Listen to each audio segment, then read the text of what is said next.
The Rise of the Lion. In 334 BC, the world was about to change forever. Alexander, the 20-year-old king of Macedonia, stood on the shores of the Hellespont, looking toward an empire that was 50 times larger than his own. He was young, ambitious, and tutored by the legendary Aristotle.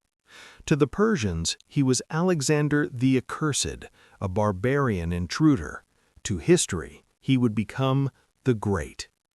To understand Alexander, we must look at the world that made him. Ancient Greece was a collection of proud city-states like Athens and Sparta.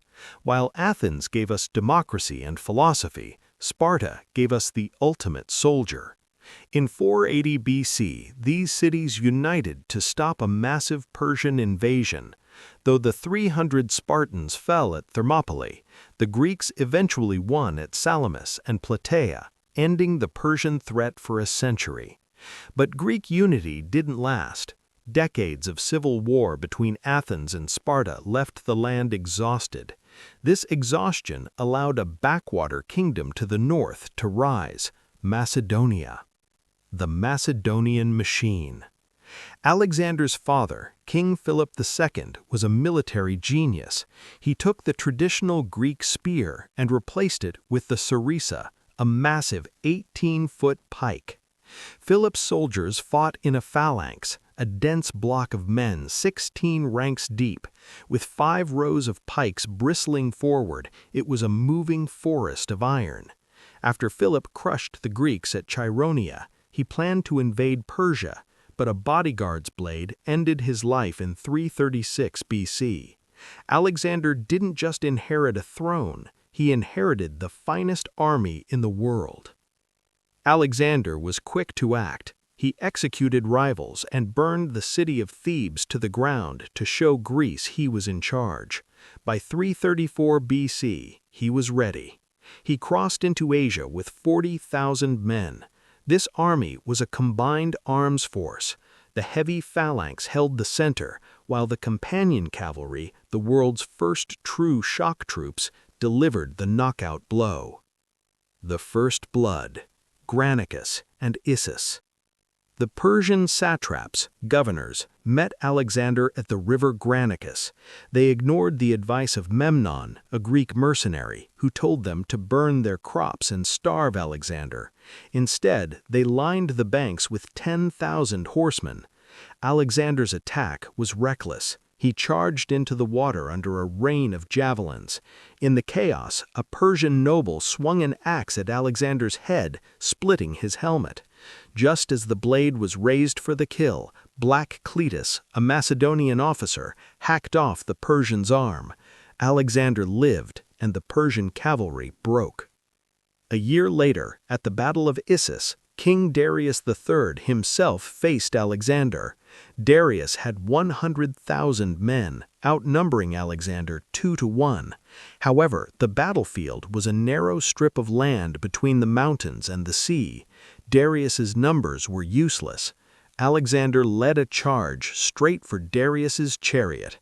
Terrified, the King of Kings turned and fled, leaving his wife, mother, and children behind as prisoners. Pharaoh and the final showdown. Instead of chasing Darius, Alexander moved south. He spent 7 months building a giant land bridge to conquer the island city of Tyre. Then he marched into Egypt, where he was welcomed as a liberator and crowned pharaoh. At the Oracle of Siwa, priests called him the son of Amun, king of the gods. But Darius was busy. He spent 2 years gathering a massive force from every corner of his empire: Scythian horsemen, Indian war elephants, and 200 chariots with blades on the wheels. They met in 331 BC at Gaugamela. Darius had flattened the earth so his chariots could move perfectly. Alexander used a brilliant oblique maneuver, moving his army to the right to draw the Persian cavalry away from their center. When a gap appeared, Alexander and his companions charged through it like a wedge. Once again, Darius saw the blue eyes of Alexander closing in and fled. The Persian Empire was effectively dead. The Descent into Darkness. Alexander entered Babylon as a god, but the East was harder to hold. As he pushed into modern-day Afghanistan and Tajikistan, the war became a brutal guerrilla conflict. Alexander began to change. He started wearing Persian clothes and demanded his men bow to him, a custom called proskinesis. His men hated it. Tension turned to blood. During a drunken argument, Alexander killed his savior, Black Cletus, with a spear. He also executed his top general, Parmenion, after a conspiracy was uncovered. The liberator was becoming a tyrant. To the edge of the world. In 327 BC, Alexander crossed the Hindu Kush into India. At the Battle of the Hydaspes, he faced King Porus and 200 war elephants. The sight of these massive beasts terrified the Macedonian horses and gored the infantry. Alexander won the battle, but he lost his spirit. At the river Hyphases, his men mutinied. They had marched 11,000 miles in 8 years. They were tired, wet from monsoon rains, and homesick. They refused to go further. Alexander wept in his tent for 3 days before finally agreeing to turn back. The journey back was a nightmare. Crossing the Gedrosian desert, thousands died of thirst and heat. When Alexander finally returned to Babylon in 323 BC, he began planning an invasion of Arabia, but at age 32, he was struck by a mysterious fever. On his bedside, his generals asked to whom he left his kingdom. His last words were, "To the strongest." Because he left no heir, his generals spent the next 40 years killing each other to carve up the empire. His wife Roxana and his son were murdered.